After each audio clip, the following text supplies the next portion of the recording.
Hey everybody, how's it going? Chris Ray here with InfoSec for Humans, and in today's video we're going to dive into the question of, do you need a college degree for cybersecurity? I know this is kind of a hot button issue for some folks, but I'm going to jump right into it. And before I do that, just my typical disclaimer: anytime I talk about college education for cybersecurity, I want you to be aware I do have a degree. It's a 4-year degree. It's in a security related discipline.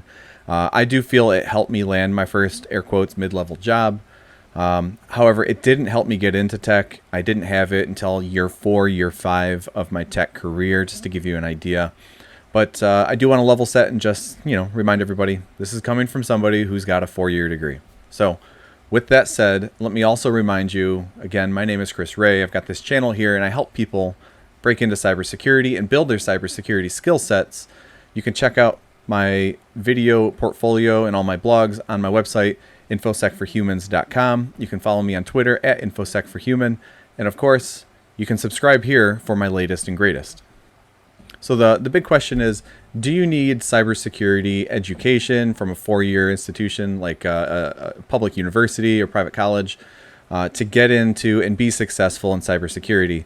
And I don't want to come right out and answer that yet, but I do want to level set and define a little bit. When I say college, I mean a 4-year public university, like I just mentioned, with a tuition that's $10,000 to $15,000 a year. So you're looking at about $50,000 on the low end for a 4-year degree.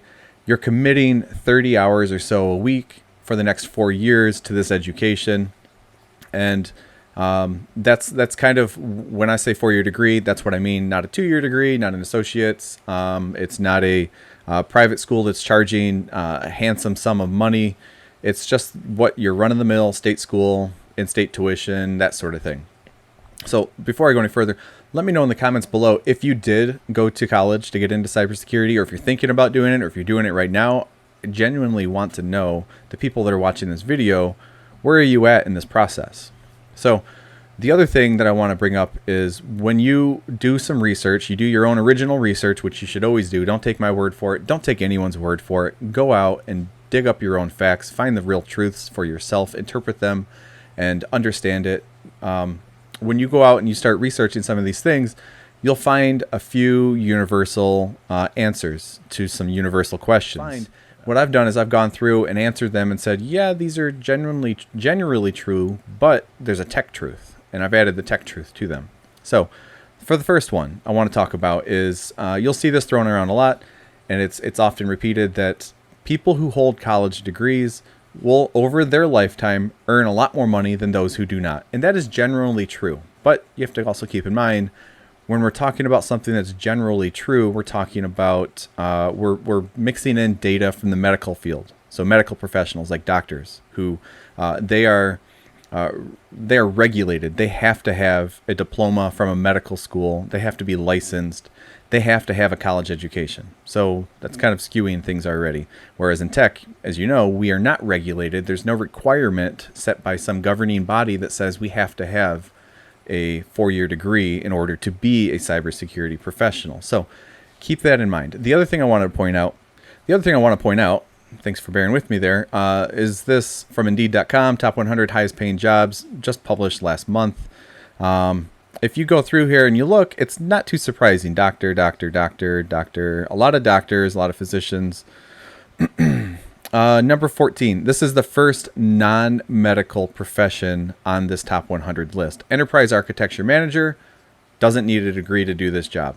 Quantitative analyst, doesn't need a degree. Vice president, that could be just anything that's, upper echelons of management. Skip over that. That's not a tech. I can't comment on it. 17, director of information security. Again, doesn't need a bachelor's degree or any college education. Enterprise architect, software engineering manager. These are not roles that need college education, yet they are very high paying. $138,000 a year for number 20. That's not bad. And I know there are plenty of people who do not have college educations that hold the title and earn the money of software engineering manager. So the next one that you'll see, and I see this thrown around a lot, is the increased job security of somebody who holds a college degree compared to somebody who does not hold a college degree. You'll see number thrown around a lot. It's usually 2.5% is the average unemployment rate for somebody with a 4-year college degree, whereas I think the national average right now is a little over 3%. However, if you want to get into cybersecurity, you get some experience, you get those certifications, you are now a member of a community that has a nearly 0% unemployment rate. And again, the threshold for entry, the requirement for entry is not a college degree. So keep that in mind. The other one is college will teach you some universal skills, some professional skill sets. It'll teach you to think analytically.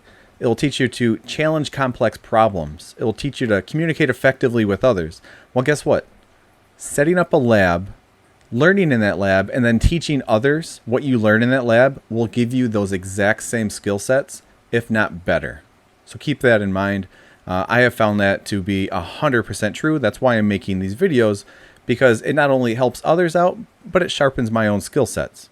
Another very popular one is you want to become a well-rounded individual. You go to school, you get a 4-year degree. To be completely honest, this is one of those things where it can go either way.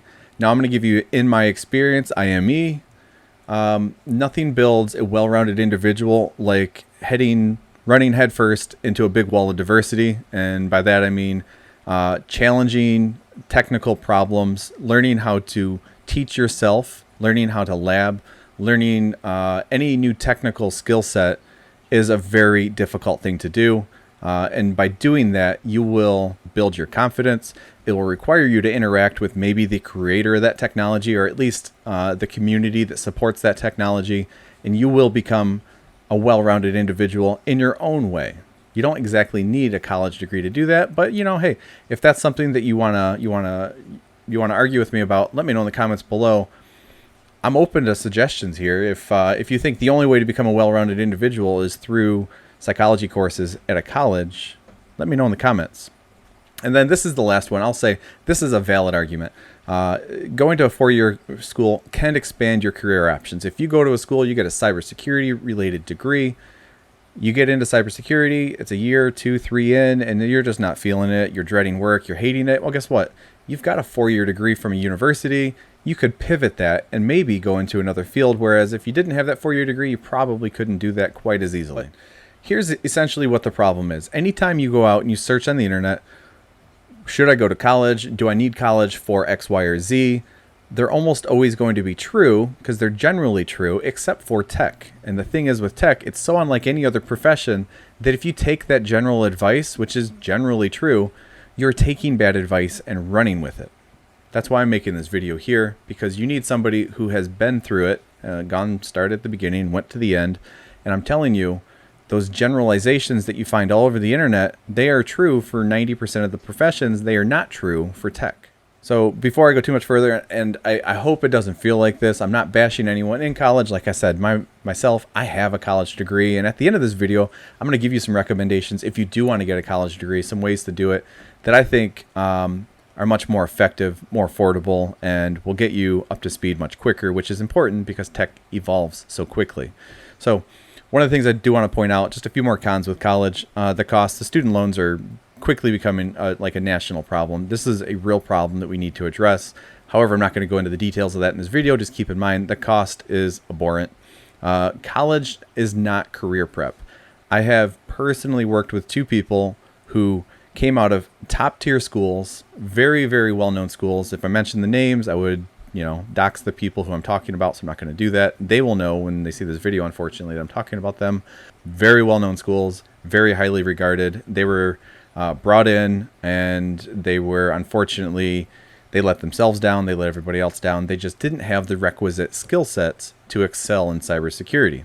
Also, tech is, now more than ever, less demanding that candidates have formal degrees. And let me show you an example of this here. So here I am, Indeed.com. Let's see. I threw some of these in earlier.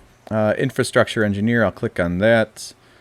Let's go through qualifications. If you notice, preferred, bachelor's degree, blah, blah, blah, blah, blah, or equivalent experience, combined education. Proven industry experience will be accepted in lieu of a degree. Qualifications. I don't see any mention of college in there.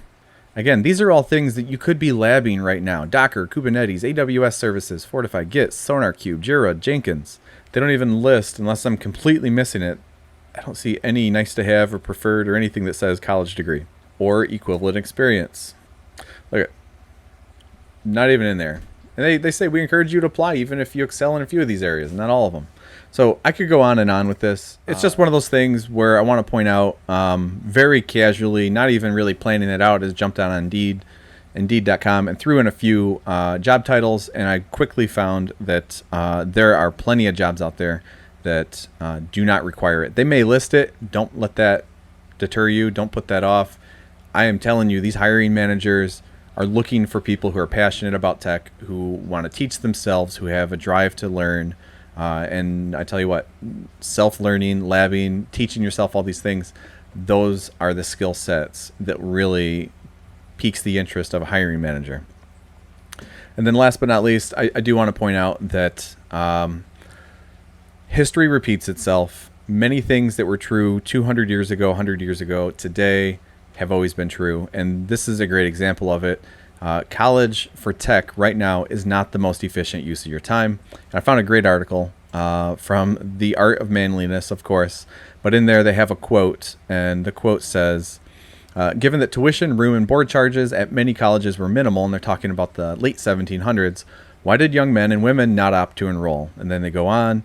It says, on the other hand, in those areas where the American economy showed signs of enterprise and growth, think tech, a college degree, even if it was affordable and accessible, was perceived as a representation of lost time instead of making one's fortune.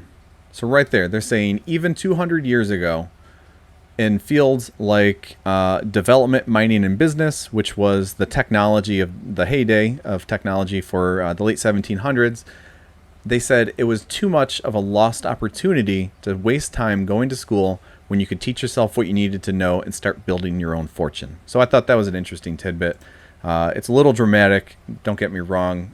It's really, that part really beats on college. I'm not beating on college educated people. I'm not beating on college educators. I don't want you to feel that way. I just want you to know, in my experience, in my opinion, this is, what I'm seeing. So now that you know that, you may be asking yourself, okay, if not college and I want to get into cybersecurity, then what? I'm not one to bring a problem to a table, but also not bring a solution. So there's two solutions I see here. Cheaper college. What does that mean? I don't mean leaving the States. I don't mean leaving the country and going to, Europe or France, although that's an idea. I guess France has pretty affordable education. Might be something to do. What I mean is go to a community college, graduate with a 2-year degree, transfer that into something like WGU, and I'll pick up right here where I left off. What I mean is Western Governors University, and you can transfer your 2-year degree into WGU, which if you don't know what it is yet, it's a flat rate per 6-month semester. It's usually about $3,000 a semester or $6,000 a year.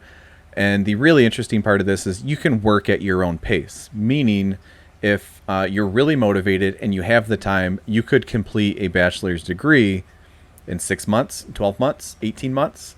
All of those are very realistic, meaning you're only going to pay $3,000 or $6,000 or $12,000, $3,000, $6,000 or $9,000, maybe $12,000 if it takes you 2 years to do it. It's very unlikely. So that's one option. Make college more affordable yourself by going to community college, which is going to be like $3,000 or $4,000 a year instead of maybe $9,000 to $15,000 a year for a state school, and then take that into WGU where you can accelerate your own learning.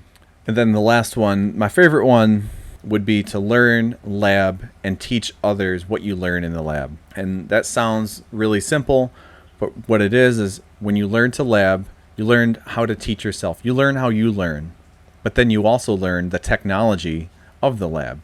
And then that enables you to learn other technologies.